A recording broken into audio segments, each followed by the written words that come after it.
everybody? Welcome to the Sensibly Cynical podcast. My name is Sean, and I am super stoked for today's episode because shortly I'm set to be joined by Spencer Kane and Caleb LaDuke.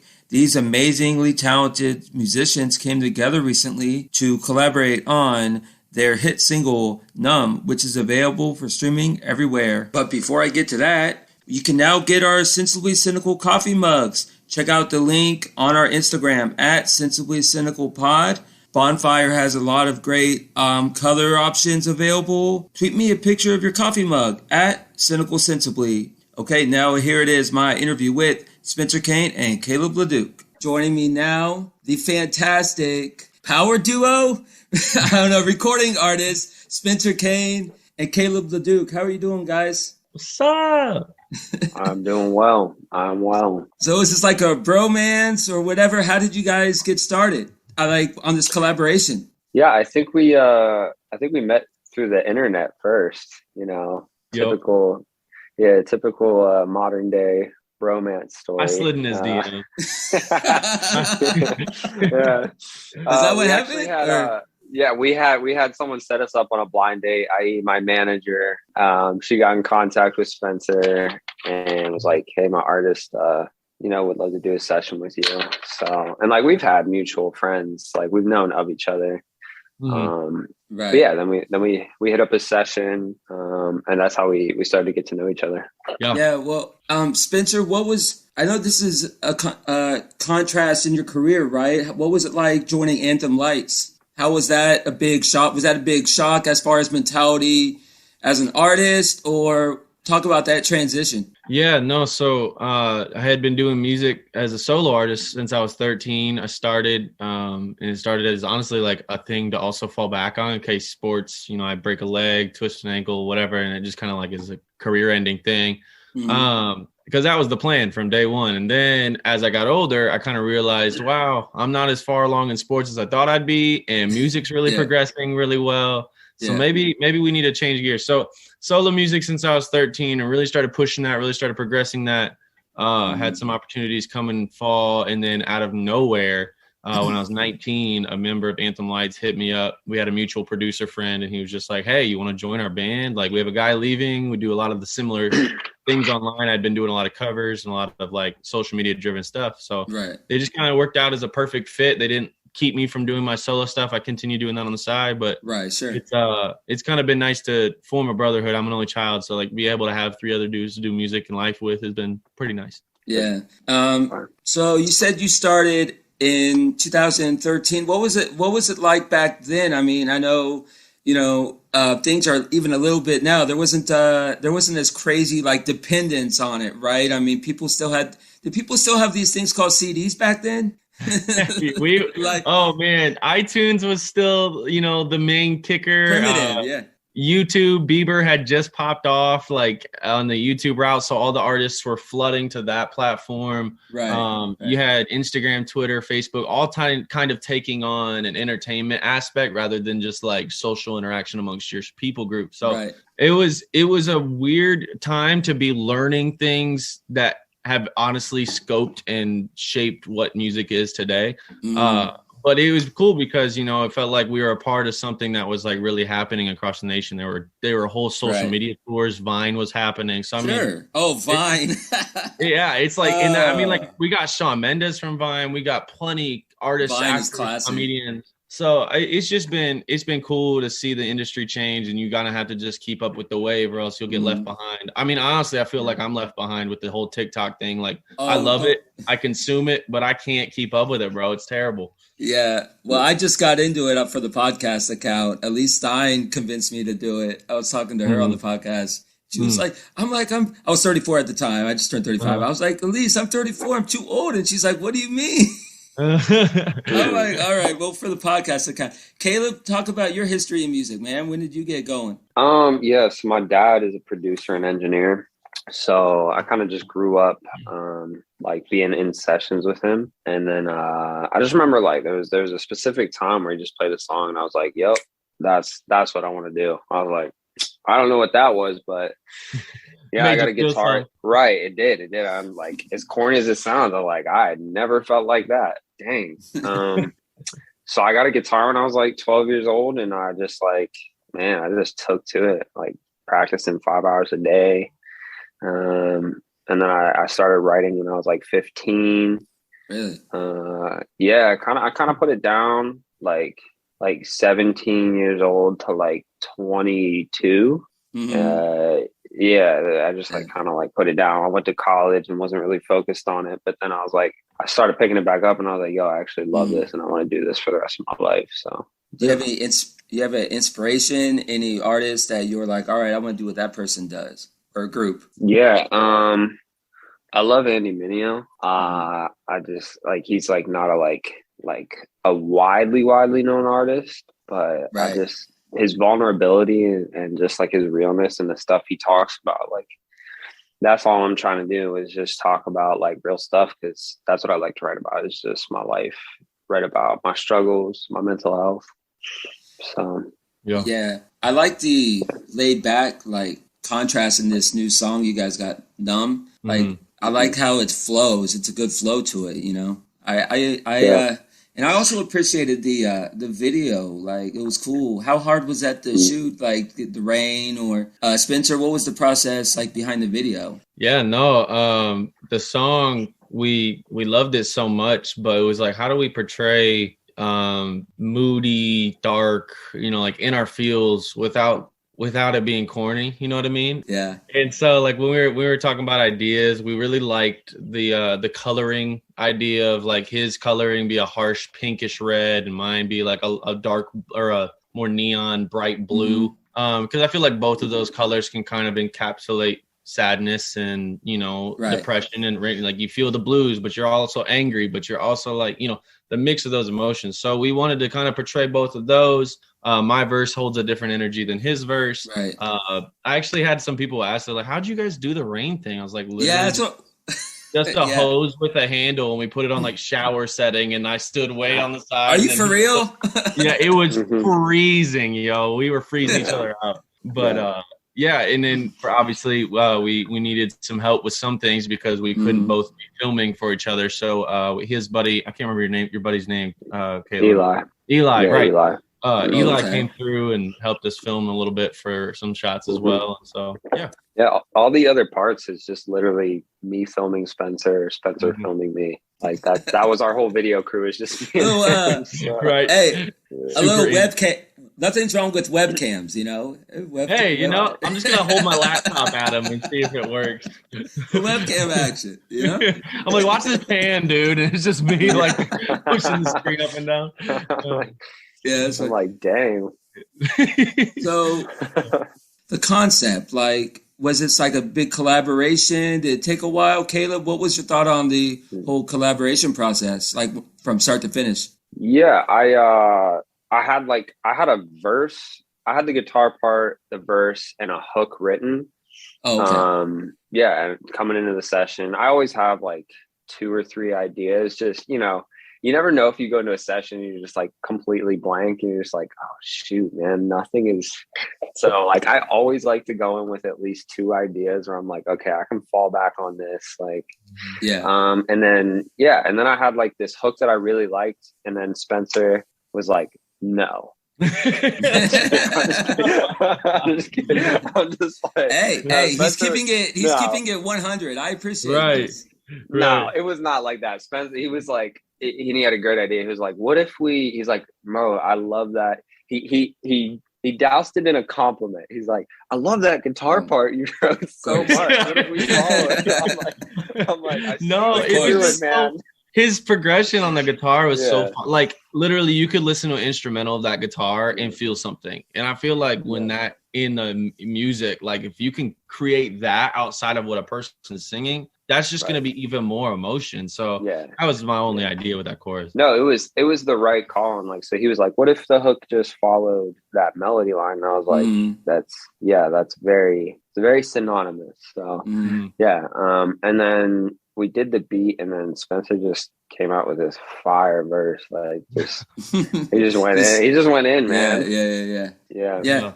Well, Caleb had a great start with the lyrics. He obviously had a good idea in space, and it's really easy when you have a concept that you kind of like build around rather than just being like, well, I'm going to kind of freestyle this writing and we'll see if any stories come out of it. So Caleb came probably the most prepared I've ever come to a write, and actually with good ideas. There's a one thing coming with terrible ideas that you have to kind of make work. But like Caleb's like, well, I have this one thing, pulls out his guitar and play it. I look at Levi, the producer, and I look back and I'm like, okay, so that's it. That's the thing. That's going to be it. This little part that I wrote. But yeah, I really like the like juxtaposition of our verses because mine's like super mellow, and I think it really embodies like just the depressive state of like just feeling numb. And then I feel like Spencer's really embodied like that more like that angry like anxious side of like feeling numb. It was just great, you know, like the whole song just like kind of flows into like this build up of his verse, and it was really cool to witness that. Yeah, talk about the production like the production time. How long did the whole process take in general, Caleb? It took us 2 sessions, right, Spencer? Yeah, I think we had the demo almost done the first session. We just were like finishing up some writing to it. So when he came back for the second session, we were able to get all the BGVs, last little touches on Levi. And it takes a whole village to do stuff like this. Talk about the support you guys had. Yeah. Go ahead. Oh yeah, no, we have Samantha crushing the PR game on the back end.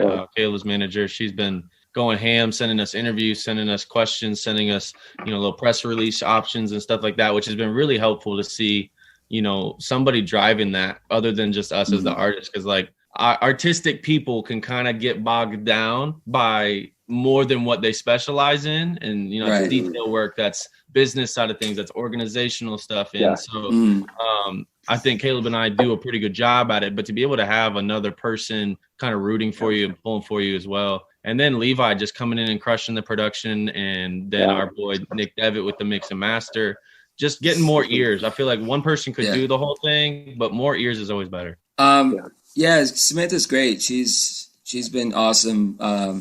Work with here with the podcast, getting fantastic guests like yourselves. How has the music industry changed, do you think, Spencer, from when you started to now? How has it changed? Like, obviously, I talk about this a lot, like with auto-tune. Like, do you think that's helped people get assistance when it comes to just like putting, I guess, add-ons and remixes and stuff? Or do you see a lot more remixes lately? Yeah, no. So, I mean, few things along that question. Like the music industry's changed because like anyone and everyone has an opportunity at this point in the game. Like when I was first starting out, when Caleb was first starting to write and stuff like that, like you could kind of do it on your own. You could kind of go and post videos on YouTube and hope to get viral. You could, whatever social media accounts were out there, you can kind of be like one of the first few to do that. But at the end of the day, you still kind of had to get signed. You still kind of had to get that label love or that team love, distribution love to really start, progressing things. And as social media started opening up and people started understanding, oh, I can go and produce my own song and then submit it to Spotify through DistroKid and do all this stuff. Like that really kind of sent out the floodgates. And I mean, I think now for the first time ever, the market's just so overly saturated. You really have to kind of step into something that's unique and original. But to your question about the autotune, then like at that point, I'm a big fan of where we're at because I feel like people have a voice far more than they ever had in the past. You know what I mean? If you were a writer and you had amazing lines and amazing hooks and you had good melodies ideas, but you couldn't deliver it, that was the extent you could be. You could be an amazing session guy. You're going to be, behind the scenes with everything. But then you get to see artists like Julia Michaels and John Bellion and all these other people that are really like the behind the scenes types and they're writing for these big artists get an opportunity to do it themselves. Obviously they're very talented. Those are very talented examples, but you get my point. We're just utilizing some of the tools that we have at our disposal now has really kind of allowed for some of the great artists we know in 2022 to be a thing, because I don't know if they would be back in the early 2000s.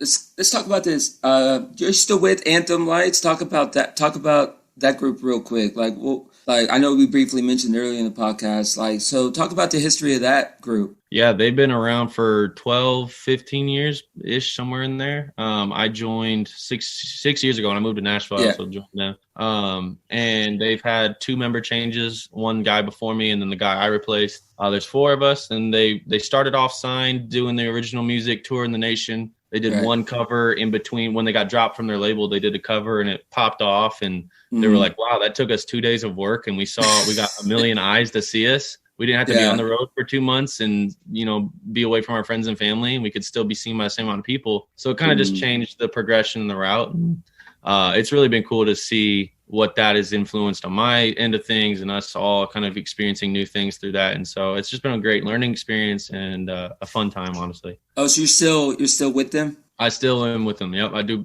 both sides of the spectrum here. Multitasking. Yeah, for sure. Caleb, I saw another video of yours, Down in Oceans. Was that That's like my song, yo? That's my jam. Oh, yeah. What was that is on consistent radio play at my wife's radio now because it's such a bop. I'm serious. Thank you, bro. Thank you. Sir. My favorite. Talk about that process, man. Man, that song was like, it was just like that song of my career that everything just felt right about a track. It just like, I don't know, man. I just like lyrically, like, it was almost as if I was looking at a song that was like written by an artist that I look up to, and that might sound pretentious, but like, I'm very like, I critique myself a lot. So to like have a song where I'm like, every single part of that song I love is like big for me, like it's a good feeling. It was just such an honest song. Like I was just sitting at my desk. I was doing customer service for a print shop, and I was sitting at my desk and I went, I was like, oh, that's a cool melody.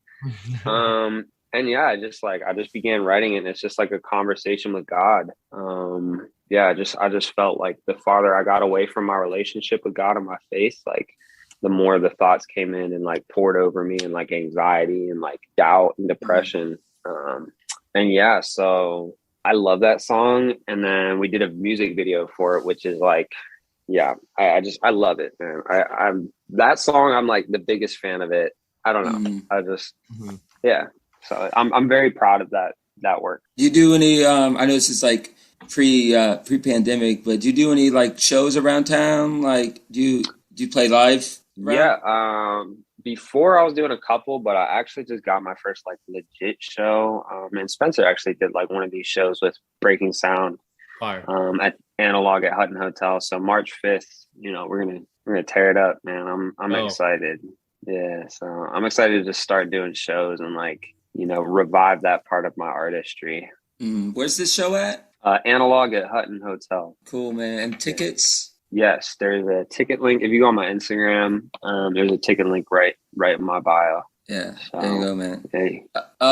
So what's your thoughts, Caleb, on how important YouTube is? Like, are you a big believer in like YouTube, or do you think because it's good music, it'll make it regardless, is what I'm trying to say. But are you a big YouTube person? Man, I'm not a content creator. I'm just not. And like, it's something that like, I know I need to get better at, but I hate it. I just hate it, man. I hate creating content. I like to make music. I like to make good music. And, I don't have really that big a following on social media, but like, I do believe like I've worked very hard to like bring quality to my music. And, I do think like there's a different route for everybody, there's different routes. Like, some people could maybe pop off just doing live shows and word of mouth gets around and the right person hears it, or, but I'm still trying to figure out what my role looks like as a content creator, Yeah. Cause I know Spencer and I have shared this. We're just like, TikTok, man. Yeah. Well, I'm just like, getting started on it, man. I don't know. Yeah, just let me make good music, man. And like, I just hate having to come up with a gimmick to like sell my music. Yeah, and it's all about this influencer thing, Yeah, I'm not an influencer. People make good money doing those things. I'm like, oh my god. Yeah, so much money. For sure. Yeah, crazy. Yeah, you definitely can. And I'm not saying it's a bad thing. No, I'm not. Yeah. I'm jealous of some of these people that can just spend their entire day behind a keyboard. I couldn't do it. Clicks for some people, man. It hits. I mean, I used to do the selfie thing when Instagram was the main platform, and you know, you play the game, you build the fan base, hopefully. So I mean, like, I get it, I know how it works. Yeah, just changing what you have to do every day. And I'm older. I'm not with it as much as I was when I was younger. So I get it. So Spencer, talk about Billy Goat. Oh man, what a that song. You want to talk about a banger, bro? Talk about that one, man. That video is crazy. That was a fun one. It's funny. The dude sent me the beat. But with a different sample. It had this really, really dope bass line sample. I was like, man, this is like one of the hardest things I've heard. And then I asked him, I was like, hey, just before, like, you know, because I wrote the whole song, did the whole thing. I'm like bumping. I'm like, dang, this is crazy. And then I asked him, I was like, hey, I'm about to submit the song. I just need to make sure like it's not a sample or anything. He's like, oh yeah, I took it from a song. I was like, well, what'd you take it from? And he was like, yeah, I took it from this 90s hip hop song. I was like, dude, you don't tell me. And I puts this up, and for whatever reason, somebody on the internet blows the song up. Like, I'm getting sued, bro. You got to tell me that. So he had to go and rework the track, and we ended up coming up with the bass line that's there now. I don't even remember what the song was that we had before, but the producer was 100 Gram, and he sent over that track. It just had the right bounce, had the right feel to it.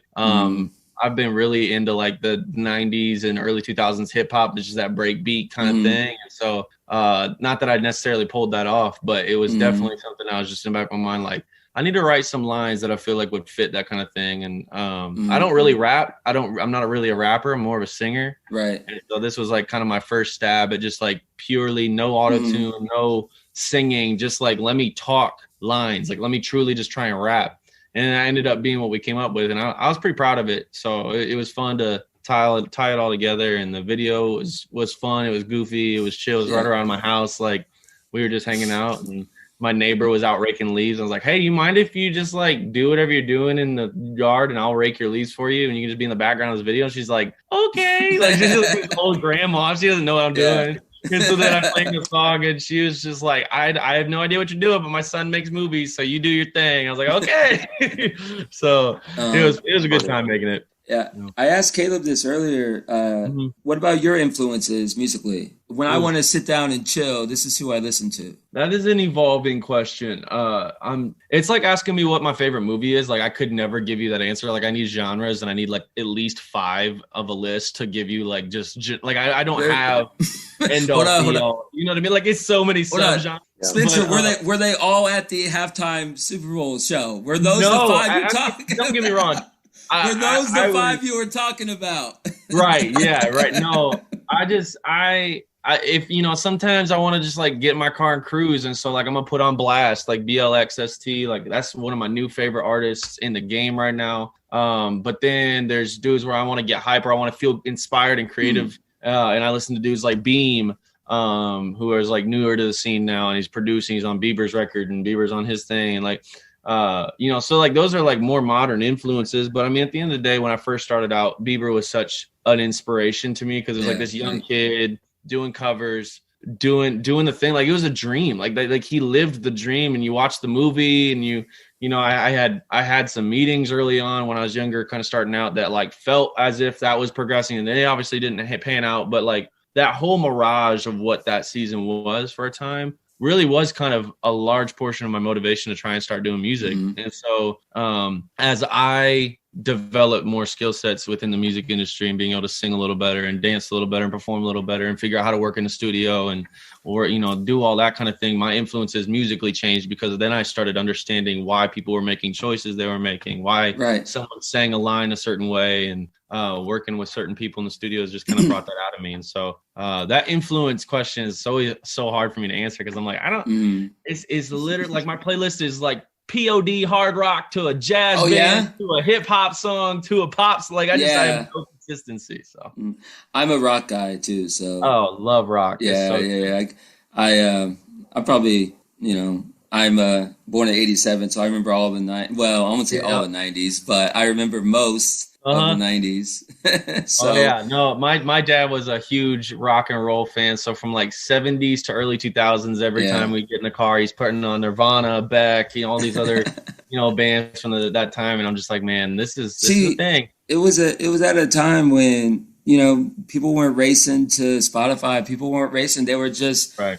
they were just handing out these CDs, and I remember being, even at clubs, like I was in college in the mid 2000s, and people were handing out CDs back then, and then in the 2010s, it just stopped. People started, I don't need to hand these things out. Just go to whatever.com, It's obsolete. No, I don't have a single CD player in my house. Like if you asked me to play like a CD at the house, I'd be like, I literally can't. I'm sorry. Really? I don't have anything. I guess I have my PlayStation or I have some classic CDs that I play every once in a while, but I'm pretty much the same way. I got my iTunes and all that. Yeah, go with the time.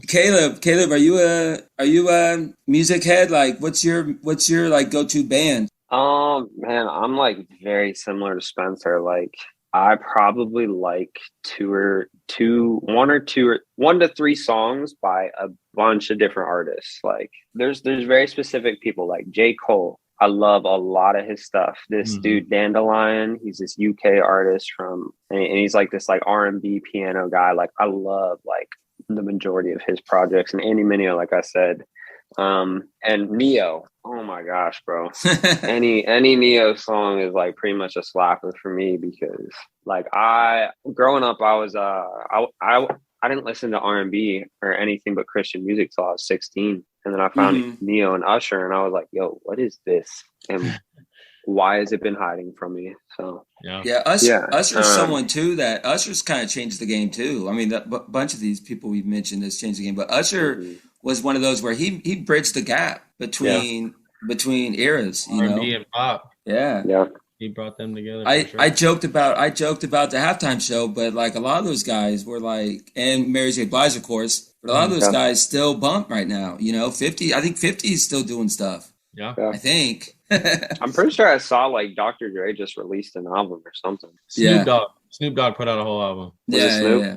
I'm from the East Coast, so I was a big 50 Cent. People don't realize how big 50 Cent was. He was huge, bro. I thought it was so cool. Like a lot of these dudes' music and like their records and their track records and their like history of their whole thing has shaped so much in entertainment culture, and to be able to finally give it its praise and acknowledgement with one of the biggest stages of all time, which is the halftime show. I thought it was so cool. Like people, will be upset. Oh, they weren't dancing. They weren't doing this crazy stage show. They weren't bouncing, whatever, blah, blah, blah. But like you knew every single song. You knew where it was. You knew why it was reasonably popular in the sports world. Like that, it was cool to see it get its recognition and respect in that space where it's literally been living, but never got the chance. I feel like Kendrick Lamar got a bad rap like the day after that. Like I felt bad for him because I heard people making jokes about Kendrick Lamar. I'm like, if you looked at Kendrick Lamar's like discography, you know what I'm saying? Like from start to finish, he's legit, Kendrick's one of the best in the game, if not all time. But people were like, but they're going to troll. They're going to troll. People are going to troll. They are going to troll, but the OGs that were up on that stage at halftime would not have had Kendrick as well if they didn't also don him next up. Right. So, Caleb, do you got any good stories to tell from the industry? Hey, this is an explicit show, so you can go wherever you want to go with it.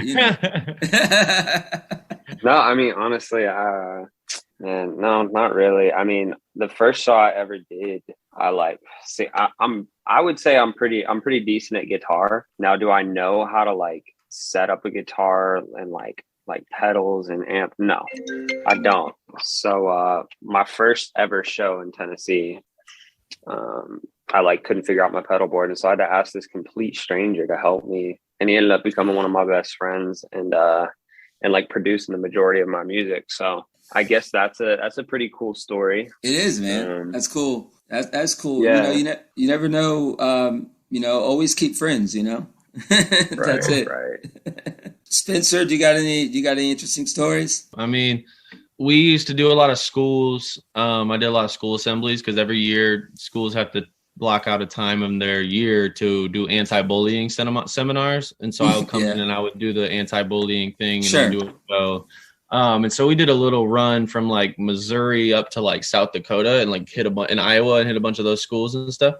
And I remember we hit a snowstorm so hard like that. It was to the point where we're having to go like 5 mile an hour with a van and a trailer. We're all tucked in there, me and my dancers, my dad, and we were like just driving, which I had dancers, is whack. But and then we would pull off the side of the road and like nearly dying. We had a trailer get stuck at the bottom of the hill with ice. Like, I mean, stuff like that happened. Okay, this is the craziest story I know about. It was my band, but it didn't happen to me, but you guys are gonna lose it. So this girl, she the band has like a Christian background. So there was like a lot of the time they're doing churches, they're doing Christian events. And the promoter hit the band up. I'm telling this story, I wasn't even in it, but the band gets asked to come. The promoter goes, hey, we're getting details, getting information for the show, and it's progressing.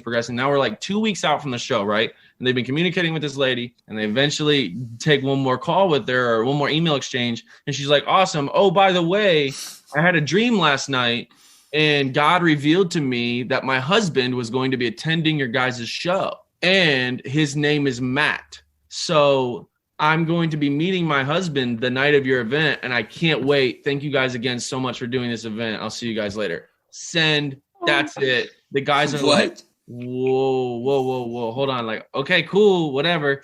So they get there, right? And got the opening act, whatever. They meet the promoter. Nothing's been said.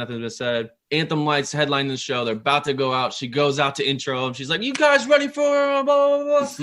All right. Well, first, I have a thing to say. I had a dream 2 weeks ago that God told me my husband's going to be at this event tonight. And I believe it so wholeheartedly. And his name is Matt. So, anyone here named Matt? I swear on my life.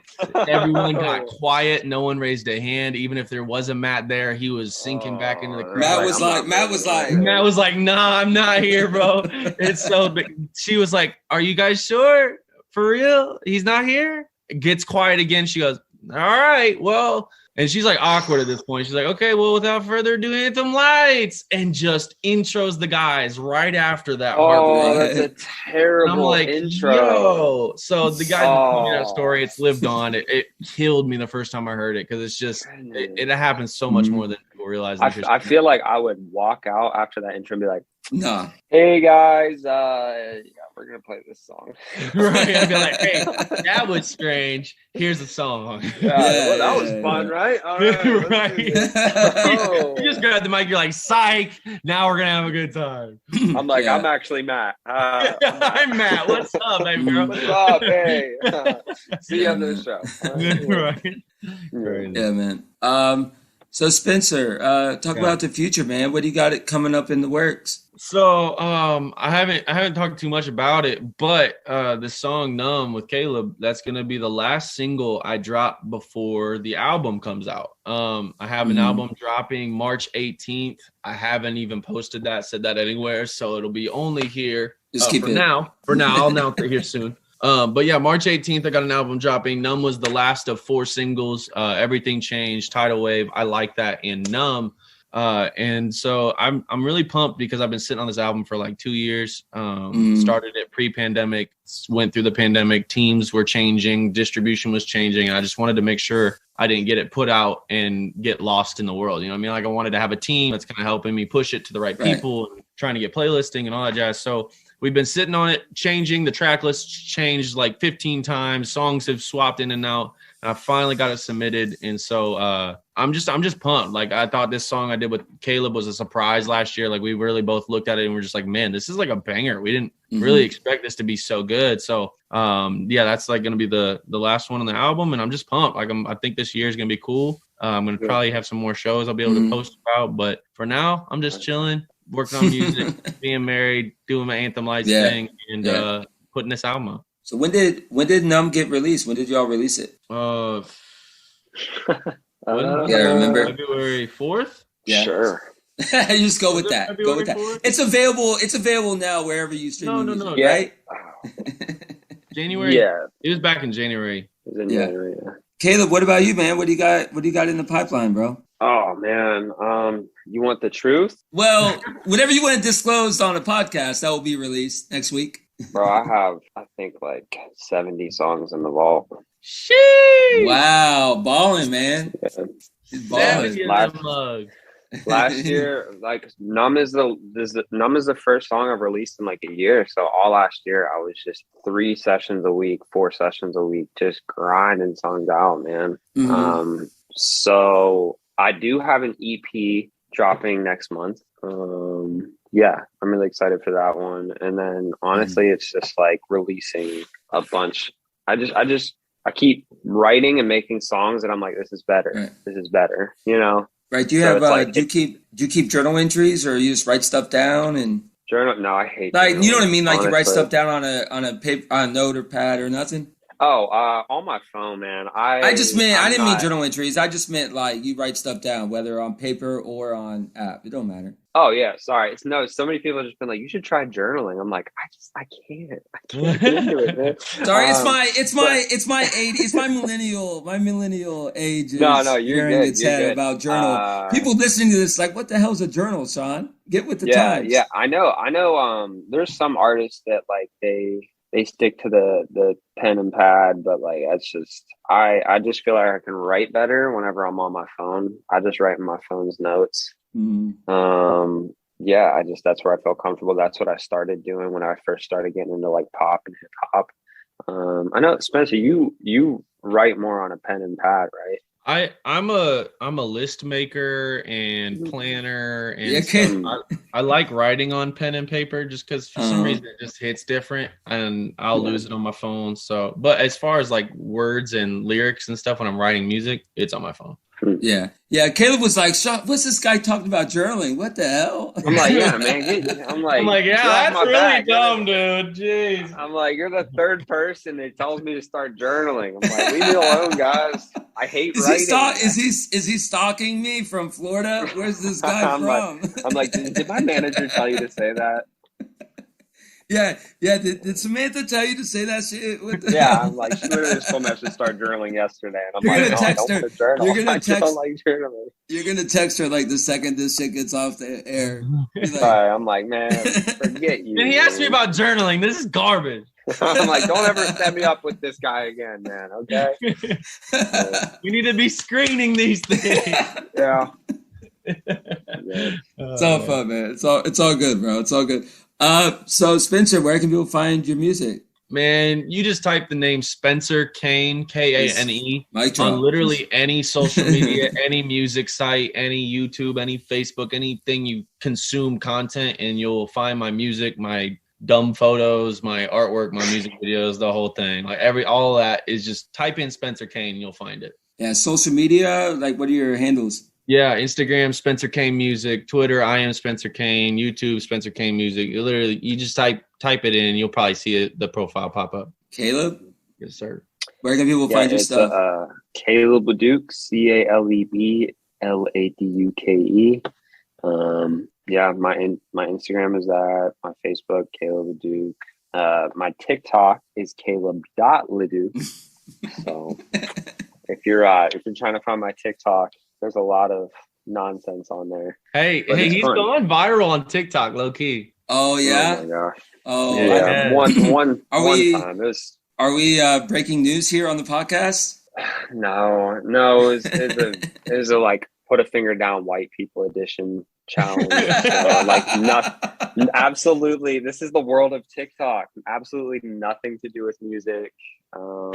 Hey, but he got some followers now. He's got eyes on his stuff. Did. Yeah, he's following now. Well, now that you guys have this song, things are going crazy. I know. He's been doing better at promoting it on TikTok than I have. I got a couple more things, so we'll see. Yeah. All right, gentlemen. Thank you so much for your time this evening. Thank you for having us, Sean. Yeah, man. Thank you, Sean. Appreciate it. You guys stay safe, okay? And thanks again. Well. Yeah. Yeah. Have a good night, man. All right, man. Adios, guys. Peace. Bye. All right, bye. Okay, that's a wrap for this week's episode of the Sensibly Cynical podcast. Please subscribe wherever you get your podcasts. Subscribe to our YouTube channel as well. WordPress, we are on there. And follow our Facebook page. And as always, stay safe and take care.